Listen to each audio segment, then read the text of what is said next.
Letting go is not about shutting the door out of spite.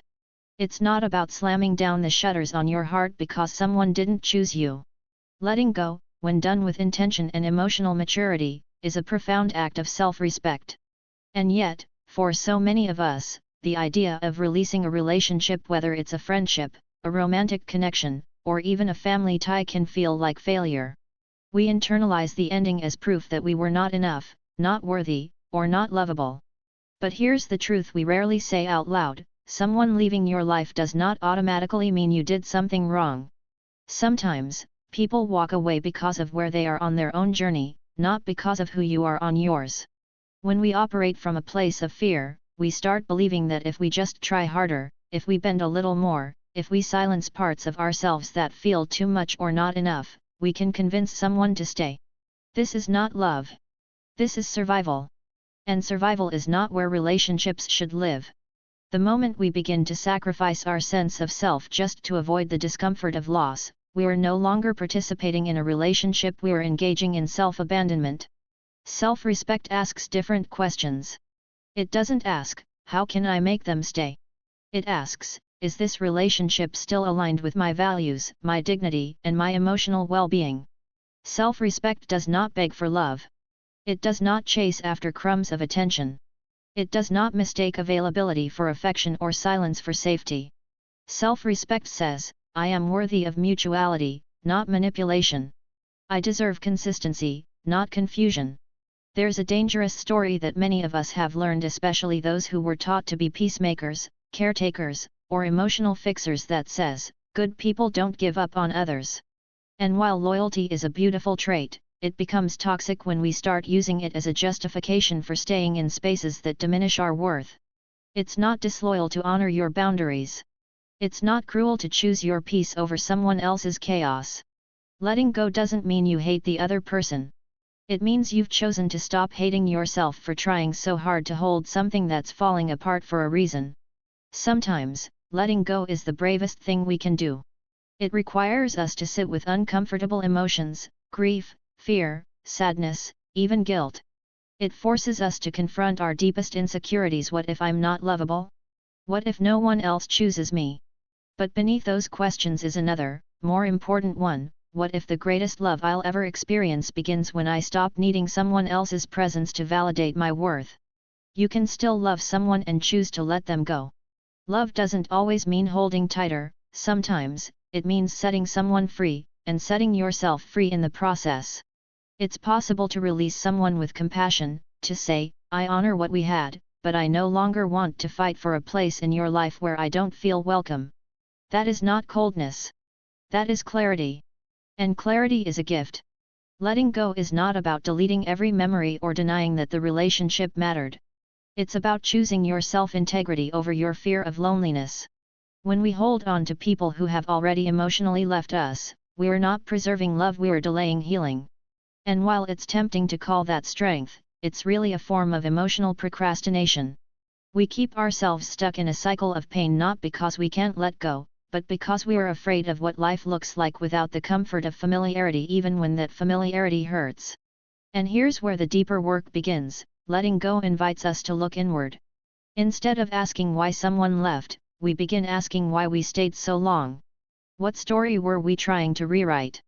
What childhood wound were we trying to heal through someone else's presence? What were we trying to prove to ourselves by holding on? These are not easy questions. They require radical self-honesty and emotional vulnerability. But they also pave the way for deep healing. We teach people how to treat us, not just through what we say, but through what we tolerate. When we continue to tolerate being sidelined, devalued, or ignored, we are reinforcing the belief that our worth is negotiable. But it's not. And the moment we decide to stop arguing for our place in someone's life, we reclaim our power. We stop performing. We stop pleasing. We stop pretending. Letting go is a declaration to the universe that says, I trust myself enough to walk away from what doesn't serve me. I believe that better relationships, deeper connections, and more honest love await me. I will not shrink to be chosen. I will not beg to be seen. And make no mistake, this is not easy. It requires daily courage. It asks us to soothe the ache of absence with self-compassion. It asks us to rebuild our sense of identity without leaning on someone else's presence to complete us. But in that rebuilding, we discover a different kind of strength, not the strength of enduring what hurts, but the strength of releasing what no longer aligns with our healing. In the end, letting go isn't about being heartless. It's about being wholehearted. It's about standing in the fullness of who you are and saying, I will no longer apologize for being someone who wants to be deeply loved, deeply respected, and deeply seen. And if that threatens someone's ability to stay, I will let them go, not because I don't care, but because I finally care enough about myself. The fear of abandonment is one of the most deeply rooted human anxieties we carry, and it doesn't show up out of nowhere. It's not simply about someone leaving, it's about what their leaving means to us. Most of the time, it taps into something even deeper, the belief that if they go, it's because we weren't enough. That we are somehow lacking. That we are too much, or not enough, or not lovable in the ways that count. And underneath that belief system is something talks about so often, scarcity.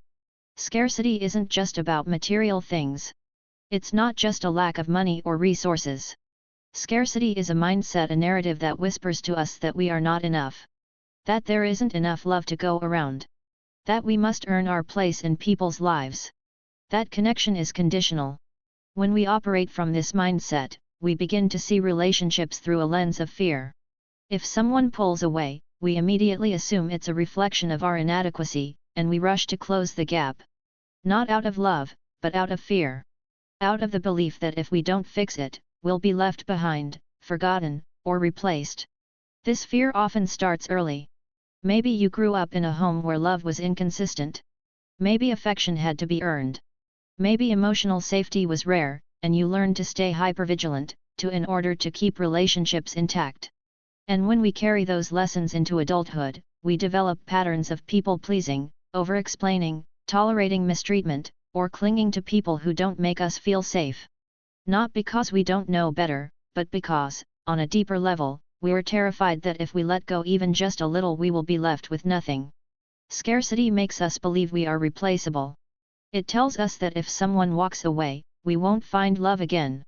It tells us to hold tight, even to relationships that are unfulfilling or harmful, because the alternative feels like a lonely, empty void. And yet, what we often don't realize is that the longer we cling to what isn't working, the more we delay the arrival of what could. Fear-based attachment isn't the same thing as connection. It's survival. And living in survival mode keeps us from fully engaging in the kind of relationships that are based on mutual respect, safety, and trust. What's powerful to understand is that the fear of abandonment is not always about the other person leaving. Sometimes, it's about the internal fear that we are fundamentally unworthy of being loved in a steady, consistent way. That if someone sees the real us, our flaws, our fears, our softness, they'll walk away. So we hide. We perform. We overcompensate. And in doing so, we abandon ourselves first, hoping it will keep others from abandoning us. But the healing begins when we start recognizing the pattern for what it is, not a flaw in our character, but a story we've been taught to believe. Scarcity says, you better hold on to this person, or you'll be alone forever. Scarcity says, you're lucky anyone even wants you, so don't mess it up. Scarcity says, there isn't enough love, so you better hustle for it. But none of those things are rooted in truth. They're rooted in shame and fear, two of the most powerful forces that disconnect us from ourselves and from others. When we begin to challenge the scarcity mindset, we open the door to a more grounded and empowered way of relating. We begin to say, I am already enough, and I am already whole, regardless of whether someone chooses to stay. That doesn't mean we don't grieve when people leave. It doesn't mean we don't feel the sting of rejection. But it does mean we don't define ourselves by it. We don't let it become the measure of our worth. Cultivating a sense of worthiness, one that is not dependent on who stays or who leaves, is the antidote to the fear of abandonment. It is built slowly, over time, through moments of truth-telling with ourselves. It's the moment we stop chasing validation and start offering compassion inward. It's the moment we stop asking, why wasn't I enough for them, and start asking, why did I believe they were the only source of love I'd ever know? This shift doesn't happen overnight. It requires us to sit in the discomfort of our wounds and confront the stories we've been living in. But when we do that work, we begin to see that we don't have to beg for love. We don't have to prove ourselves worthy of being chosen. We don't have to bend ourselves into shapes just to avoid being left. We begin to trust that we can be alone without being abandoned. That solitude isn't a punishment, but a sacred space to reconnect with ourselves. And perhaps the most beautiful part is this: when we let go of the fear that someone leaving means we are unlovable, we begin to experience relationships differently. We no longer tolerate emotional crumbs. We no longer accept inconsistency as normal. We become less afraid of loss because we know our value isn't dependent on someone else's ability to see it. We stop grasping and start allowing. We stop chasing and start receiving. You were never meant to earn love by shrinking yourself. You were never meant to fear being left so much that you abandon your boundaries, your values, or your voice. The people who are meant for you won't make you question your worth. They won't require you to live in fear. And when you begin to believe that deeply, that your presence is a gift, not a burden, you'll stop clinging to those who don't recognize it. Because the truth is, love rooted in scarcity is never sustainable. But love rooted in abundance, in mutuality, in freedom, that's where we thrive. That's where we heal. That's where we begin again, no longer afraid of who might leave, but deeply grounded in the knowing that we will never again leave ourselves. Connection is one of the deepest longings of the human soul. We are wired for it. We are shaped by it. From the moment we are born, we reach for someone, anyone, to see us, to hear us, to hold us. And that need doesn't disappear with age. It just becomes more complex, more layered.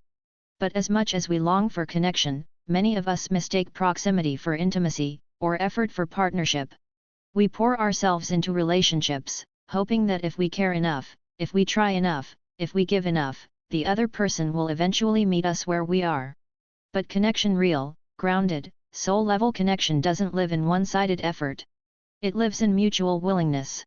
Willingness is the quiet heartbeat of every healthy relationship. It doesn't have to be loud or dramatic. It just needs to be present. When someone is willing, you don't have to chase them for clarity. You don't have to beg them to open up, to be honest, to be consistent. They come forward not because you pushed them, but because they chose to meet you there. And that choice makes all the difference. We often find ourselves in relationships where we are the only ones doing the emotional heavy lifting. We send the texts. We initiate the conversations. We hold space. We compromise. We explain and re-explain. And when things go silent or off track, we blame ourselves. We tell ourselves we're too much. We make excuses for their avoidance. We rationalize their lack of engagement. We say, maybe they're just not good at expressing themselves, or maybe they care, but they're scared. And while compassion is important, there is a difference between understanding someone's pain and tolerating emotional unavailability. Mutual willingness means both people are invested not just in the good times, but in the hard ones too. It means both are open to being seen, to being wrong, to growing together. It doesn't mean perfection. It doesn't mean constant harmony. But it does mean effort, reciprocity, and emotional presence. If one person is carrying all the weight of communication, trust, or repair, it's not a partnership, it's emotional labor disguised as love. One of the hardest truths to accept is that we cannot create connection on our own. No matter how much empathy we bring to the table, no matter how willing we are to show up vulnerably, connection cannot be built by force. It can't be one person trying harder and harder while the other remains distant or disengaged. It requires both people to say, I want to be here. I want to understand you. I'm willing to do the work, even when it's hard. When we are stuck in one-sided relationships, it often ties back to our own fear of abandonment. We try to prove our worth through our loyalty, our patience, our selflessness. We think, if I just hang in there a little longer, they'll see what I bring to the table. But connection isn't something to be earned through sacrifice. It's something that is nurtured through mutual respect and effort. If we are constantly over-functioning in a relationship, we aren't creating connection, we are managing a dynamic that leaves us depleted. The painful part is realizing that love alone is not enough. You can love someone deeply and still not be able to build a life or a meaningful bond with them if they're not willing. And that willingness isn't just about showing up physically, it's about being emotionally present. It's about staying in the room when things get hard. It's about having the courage to be vulnerable, to apologize, to listen, and to grow. Many of us have stayed in relationships where we were emotionally starving because we were afraid to admit the truth: they don't want this as much as I do. And that realization is devastating. But it's also freeing. Because when we stop trying to force connection where there is no willingness, we start to make space for something better, something real.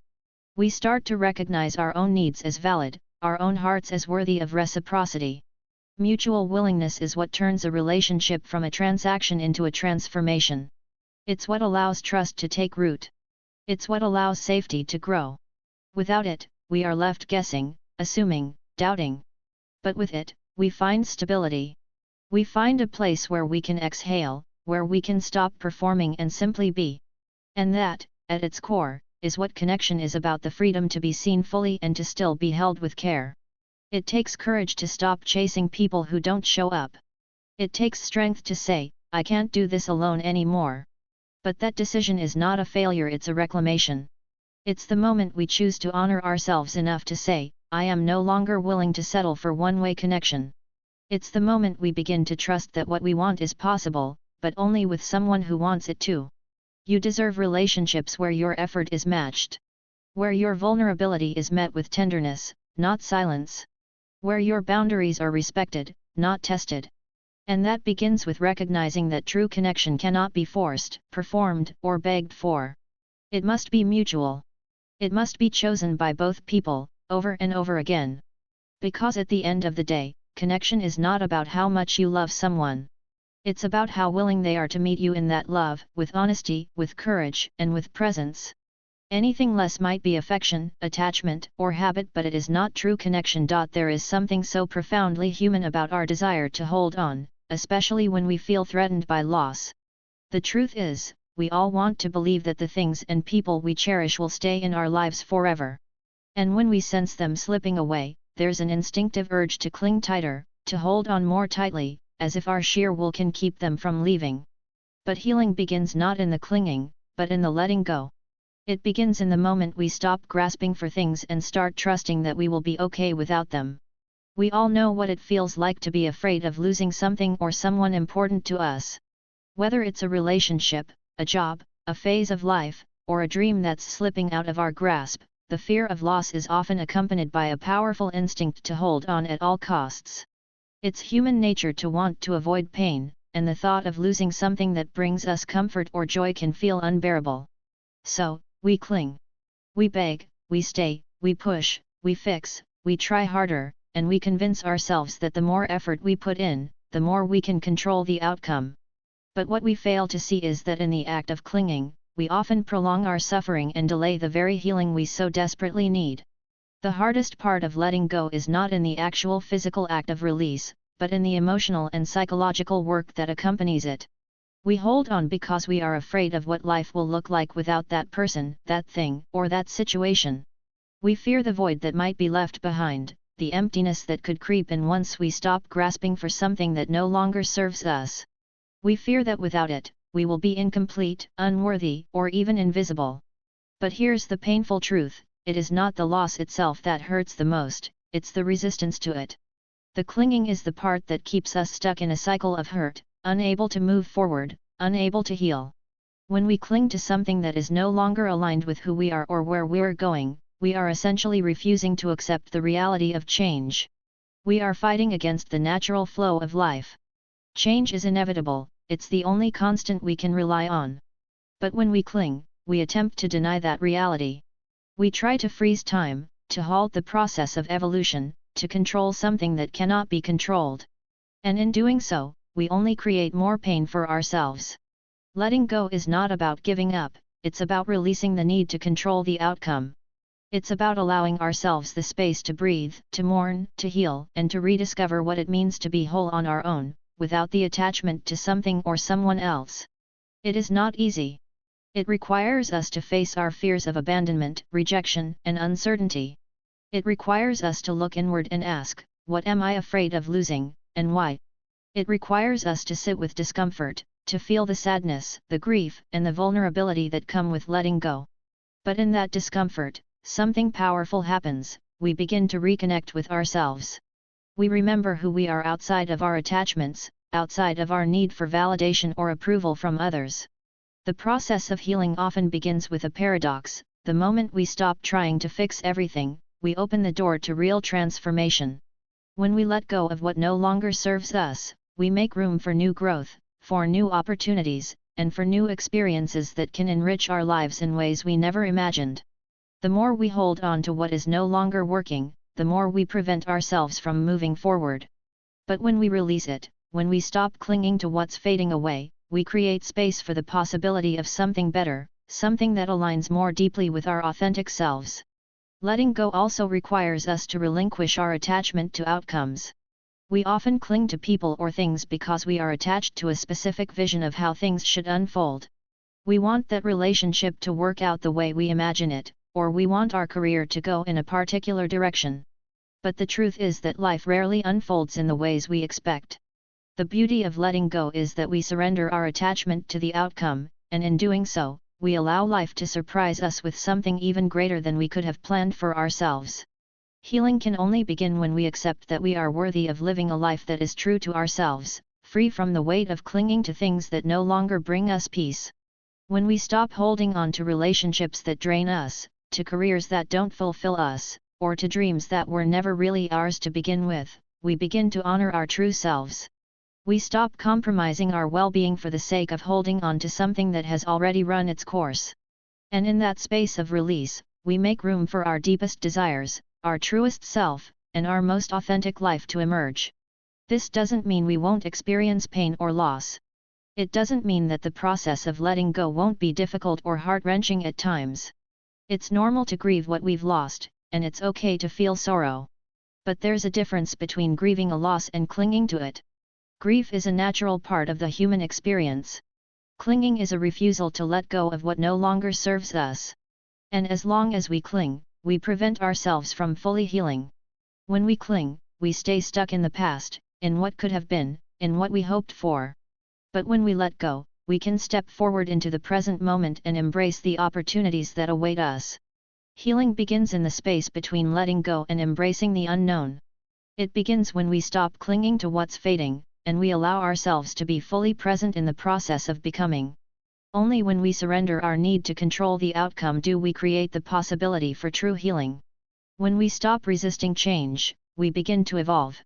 And in that evolution, we discover that we are more than capable of moving forward, stronger, wiser, and more whole than we ever imagined. Thanks for watching, everyone. I really appreciate all of your support. If you enjoyed the content, don't forget to like, share, and subscribe. All your feedback means a lot, and I'm so grateful to have such amazing friends and followers. See you in the next video.